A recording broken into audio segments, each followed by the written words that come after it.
Hey there everyone, Etskew here, and today we're going to be talking about how to fight Nago in Guilty Gear Strive. Nago is a character that I think has been getting more popular as time goes on, especially as a lot more people start realizing just how strong of a character he actually is.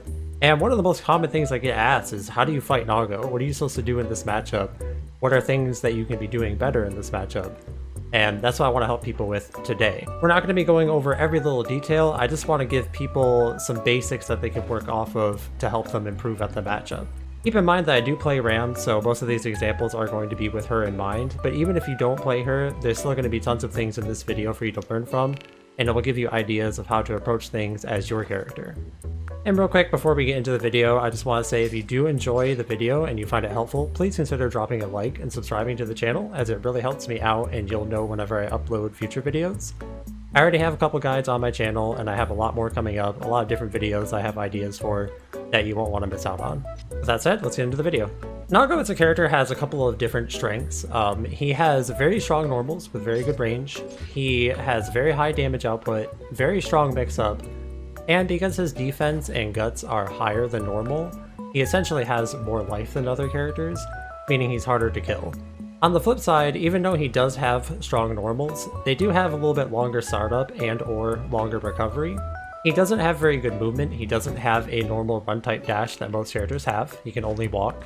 He does have a command dash, but the command dash uses blood gauge and it's a little bit more committal than a standard dash. He also does not have a double jump or an air dash, so his air movement is very linear compared to most characters. And he does have the blood gauge down there, which is something that you can sometimes take advantage of, and is something the Nago player has to consider when they're making their decisions. When it comes to fighting Nago, the main things that I think are important in the matchup is that it kind of boils down to who can bully the other one better.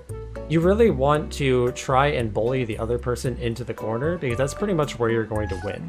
This is a very volatile type of matchup that once you get cornered, it's probably too late and you're probably going to lose once you're there. There are some things you can do to mitigate the offense that we'll talk about in this video. But generally speaking, it's a matchup that is very much played from mid-screen, and a lot of the things you're going to want to get better at matter more so in the neutral and preventing yourself from getting cornered and cornering the other person first. You're just going to want to keep that in mind as we go throughout this video and you're thinking about how you actually want to approach the matchup. Now let's start talking about some specifics of Nago. I want to start talking about some of his normals, starting with Far Slash and 5H. So Nago's Far Slash and his 5H both have very good range, and they're very good hitboxes. They don't really have much of an extended hurtbox on them, so they're very good for just controlling space for Nago. However, even though they are good hitboxes and they have good range, they have a lot of whiff recovery, meaning they're susceptible to getting whiff punished. So for example, this is Nago's 5H. One of the best ways to whiff punish these moves is with your Far Slash, just like that. This is going to be the most consistent way to actually whiff punish these moves for the most part. You can use 5H as well, which will have a bit more range, it's just a little bit slower in startup. Either way, Far Slash, 5H, it's pretty much the same thing. They're not very rewarding without a counter hit or without meter, but it's still decent damage and it's going to push Nago further towards the corner. If you have meter, something you can do is something like this. This is a good way to actually punish Nago's 5H and his Far Slash for a higher reward if you have meter. Another thing you can use that is a bit harder to do is actually whiff punishing with 214H, just like this. Now this one is a bit harder because it takes better reactions, because 214H is kind of on the slow side. If you don't think you have the reactions for this, don't worry about it too much, it's not that important. As a meterless punish though, it's pretty high damage and it puts him all the way in the corner, which is exactly what you want in this matchup. Another way to approach with punishing this move is actually just by jumping over it, just like that. This one is a little bit riskier because if the Nago happens to not press a button, they'll be able to anti-air you with like a 6P or a close slash or a 2H, whatever amazing anti-air he chooses to use. But a little tip I can give you, and this isn't just for Nago, this is actually something you'll kind of want to do in a lot of matchups, is try to visually confirm when you're jumping over somebody whether they're whiffing a move or not. So for example, when I'm jumping at Nago and I'm about here, what I'm going to be doing is trying to consider or trying to react to whether or not the Nago is actually whiffing a move or not before I press my jump in. If I see a 5H or a Far Slash or something whiffing, I'll press my button then. I won't press it if I don't see those moves whiffing because I don't want to get anti-aired. For Ram specifically, oftentimes your jump in might not combo into anything super great, But something you can do is just cancel into J214S just like this, which will give you a hard knockdown that you can run in and apply your pressure from. The last option for dealing with these two normals, and it's probably the weaker of the options because it's kind of risky, is simply just trying to stuff it. Because it's a little bit slower on startup, you can try to just hit it before it ever comes out. The issue with this strategy is that, you know, if your timing is a little bit off and he happens to press a little bit sooner than you think, you're going to be the one that gets counter hit, and you don't want that. An upside to it though is that because you're counter hitting him out of his move, you can actually convert into sword toss just like this. Even if you don't get a full combo off of it, it will still put Nago in the corner, which you can dash in and start applying pressure from. So looking to stuff Nago's moves is a little bit higher risk, but it's higher reward. Looking to whiff punish is lower risk, but lower reward. And then jumping is somewhere in the middle. Also, I've been showing all these examples on 5H, but they all pretty much work on // as well. Real quick, I also want to make note of Nago's 5K and his 2S. These are buttons that are very good from Nago, and at least in Ram's case, you don't necessarily have the best moves to contest them if you're actually in range of them. The hitboxes on these moves are so good, and the frame data on them is so good that it can be pretty risky to try to contest them straight up. If you're trying to deal with something like Nago's 2S, you can 2D it if your timing is really good. It's a little bit risky though, because again, you're having to time it so well to actually beat him out of his normal, just like that. And if you end up just whiffing before he does it, it's a very easy whiff punish for him. However, the best way to deal with these moves is to simply not deal with them at all, and just try to stay out of that range in the first place. Because something to keep in mind about Nago, like I said, his movement is not very good. His movement's very linear, and he has a hard time repositioning in most cases. So that usually means that spacing is kind of in your control. And most of the time, unless you're put in the corner, you can just back out of these spacings and try to play from your / range or something and not really contest them directly in the first place.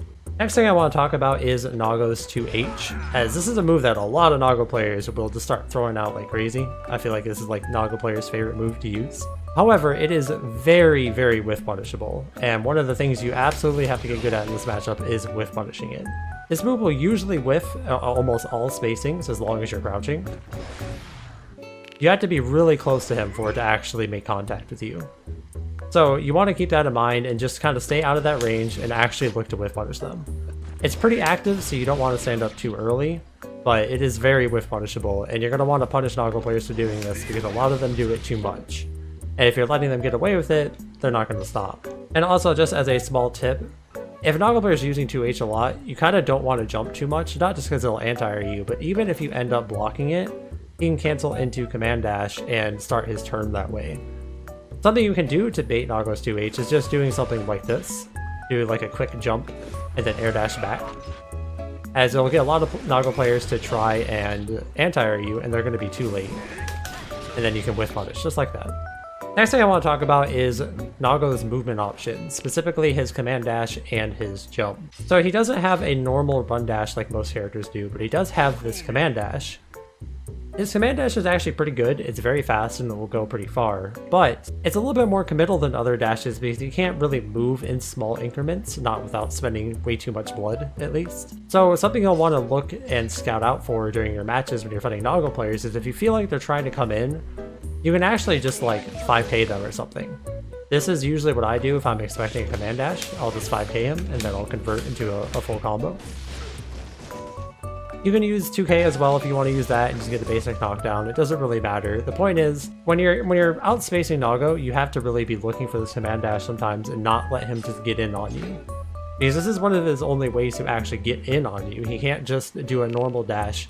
He has to do these like big bursts of movement or try to like whiff punish you or something into the corner, and then he'll get his turn started that way. He can't really just sneak up on you, right? As Ram, I can move in small increments like this and start moving in on people, right? Nago can't really do that. He has to take these bigger leaps when he's moving. So sometimes you just kind of have to slow it down for a second and really bait out these command dashes and then punish them. Now, as for Nago's jump, the reason I'm actually bringing this up is that he has a particularly bad jump because he doesn't have an air dash or a double jump. His jump's only going to go one way. He can only just do that jump, and that's pretty much all he has. And his jump ins aren't even that good to begin with. So when you're fighting Nago, similar to like I was just saying with his command dash, You don't want to let him in, and making sure that you're anti-airing his jump is very crucial, and it's weaker than most jumps, so it should be easier for you to actually properly anti-air him. In the case of Ram, pretty much all of your anti-airs are good against this. You can just 6P most of his jump-ins.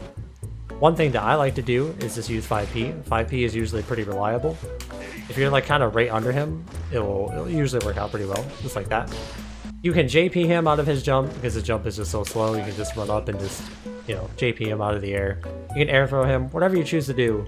You need to make sure you're not letting him jump for free, because the only jump mix-up he has is jump or super jump, and that's not a very good mix-up. It's very crucial when you're fighting Nago to take advantage of his weaker movement. You want to make sure that you're controlling the spacing of the match, because he can't move very well, and you don't want to let him in for free with jumps and command dashes.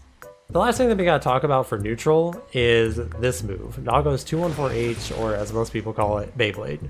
I'm gonna be upfront with you, this move is incredibly strong, and there are not that many super reliable answers to it, and most of the things you're gonna do to beat this move have to be somewhat preemptive, so just keep that in mind when you're actually trying to beat this move. This move has an amazing hitbox, it's very fast, you can't just react to it. On counter hit, he gets a full combo, and on block, it's only 0 on block, meaning that it's not necessarily his turn, but it's still a pretty good situation for him, even if you just happen to block it. He's also so close to you usually that he can actually use his command grab afterwards. So it's not a move that you generally want to block, though I will say it does take a decent amount of his blood gauge. So sometimes just blocking it and taking the blood gauge from him can be okay. The best way you're going to deal with this move actually is by hitting him out of it before it even starts up. So doing something like this is generally going to be the best way to actually punish this move, is just hitting him out of the startup. A saving grace for Ram is that she gets such a strong conversion on air counter hits that stuffing Beyblade is not quite as bad risk reward as it could be. You know, usually if you get hit out of Beyblade, or get hit by Beyblade rather, it can be pretty bad. But Ram's damage for stuffing this move is actually so high that it's not too bad that you have to do this sometimes. Like, that's 140 damage, and now Nago's in the corner. So sometimes in this matchup you do just have to swing preemptively, that's just kind of how this matchup goes. This matchup has this very interesting push and pull of you looking to whiff punish normals, you looking to move towards Nago to be bullying him towards the corner, and you looking to stuff some of his actions such as command dash, such as Beyblade, and sometimes his normals. Some other things you can do that are a little bit lower risk when you're trying to deal with Beyblade is you can actually do air dash back JS, just like this. It's not going to be very rewarding, and the timing on it can be kind of strict. Like right now I'm not even punishing it actually. There we go, so that's a punish. You can also just neutral jump to punish it, but you have to do this very early because it recovers so fast that he can actually anti-air you most of the time. So if you're trying to neutral jump this move, you have to be like already in the air. You can technically whiff punish it as well, but like you have to be pretty far for it to whiff in the first place. So generally you're going to be looking to stuff it, you're going to be looking to just jump over it and avoid it entirely and just reposition. Or you're going to do something like air dash back JS or very preemptive falling JH. Alright, now we're going to talk about some defensive interactions. Nago's offense is very strong, and in most cases you're just going to have to kind of guess on some things. But there are a few bits of advice that I can give that can really save you in certain situations. The first one is I want to talk about how FD can actually help against Nago in a couple of specific situations. So normally after Nago's far slash string that he has, he's usually going to be at a range where he can command grab you after this. And this is going to be a pretty strong mix-up to deal with because he can also just cancel into Beyblade or he can cancel into his DP special. A way that you can kind of mitigate this mix-up is simply by just FDing the far slash, because it will put him at a range where he can't bite you anymore. So versus this move, almost all the time you're going to want to FD it so you don't have to deal with this mix-up. Another situation where this can actually come into play is after blocking Beyblade. So normally after you block Beyblade, he is going to be at a range where he can command grab you as well. And pretty much just like far slash, he has other things he can do. He can just recover and hit close slash, he can cancel into the DP special. To deal with this mix-up, something you can do is hold FD, because again, it will push him to a range where he can't command grab you anymore. This does actually make Beyblade plus on block, because when you are FDing, it adds 2 frames of block stun. So you're not going to want to do this maybe every time, but if a Nago player has been really leaning towards this mix-up option, it can be worth FDing it. Because if they're not really paying attention, you can actually just whiff punish them. Because they're going to go for the bite not expecting you to FD, and then you can get a full punish on them. So FD can be really useful in these situations where you're avoiding command grabs. Because again, since he doesn't have standard movement, him getting back close to you is kind of difficult.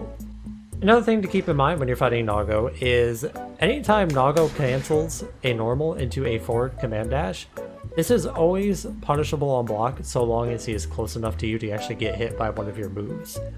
I believe the best any normal can be into command dash is -7. So I think something like this is actually -7. So for example, with Ram, I can actually punish with Close Slash, just like that. This will always be true. It doesn't matter what normal he does, or what special move he does outside of his projectile. If he cancels the projectile into command dash, it'll be plus, but everything else will always be punishable on forward dash cancel. Command dash back is actually better on block because it recovers much faster, but he's backdashing when he does it, so he's not like an immediately threatening range. Just be careful though, because if you're only just reacting to him like teleporting, you might get a bad reaction, end up whiffing a button, and then getting whiff punished. Now, another big general tip I can actually give when it comes to defending against Nago is actually understanding how to use YRC and Burst defensively against this character. So let's take a very common string that Nago players will actually do. So this Nago is going to do Beyblade into their DP move, and this is a very common frame traps that Nago players will go for. If you get hit by this, you actually die to death, and you will like lose the game. So this is something that Nago players will go for a lot. This uses a lot of blood gauge though. You'll notice that his blood gauge is already, basically a bar and a half at this point. So something you can do, there's two different ways you can approach this situation. The first one is just YRCing. If you see that the Nago player is starting to commit a lot of blood, you can start to YRC their moves. So if I see a Nago player is going to go for this block string, I'll YRC it. Even if the moves don't finish, it still takes the blood gauge from him. So it can be very strong to represent YRC in these situations because it can get the Nago player to maybe not want to commit to as many special moves. And if they do commit to the special moves, you can take advantage of it by YRCing, taking your turn, and now their blood gauge is at a higher level. Another thing you can use is Burst defensively in block strings. You can do this just as a blue burst if you wanted to. I know I just YRC'd, but you can do something like this if you wanted to, same thing as YRC. Another way you can use your burst in this matchup is actually on block, just like you would use a YRC, so just like this. This can be another good way to just use your burst and get Nago off of you while he has a higher blood level. You can also use YRC, and this is particularly strong after Beyblade, because there's usually a gap after what he does after Beyblade. You can get a gold burst off, and this is very good because it will give you 100 meter to work with, his blood gauge will be higher up, and it just gives you a lot of resources to work with for the rest of the match. And even if they hard bait it, they usually can't punish the gold burst because they're going to be too far away after blocking it. In general, just using your burst relative to his blood gauge can be a good idea, whether it's on block, whether it's after blocking something, or even when you're getting comboed. If you're getting comboed, sometimes it can be better to wait until a later half of a combo where he uses a bunch of blood gauge, and then burst, that way he's stuck at a higher blood level. Alright, that's pretty much it for this video. Let me know down in the comments below if you have any further questions, or you can hit me up on Twitter or Twitch. I love answering questions, I love helping people. And also let me know if there's any other characters you would like me to make videos for. If there's any other matchups you've been struggling on that you would like me to help you with. Either way, that's it for this one. Thank you guys so much for watching. I hope it helped, and I'll see you in the next one.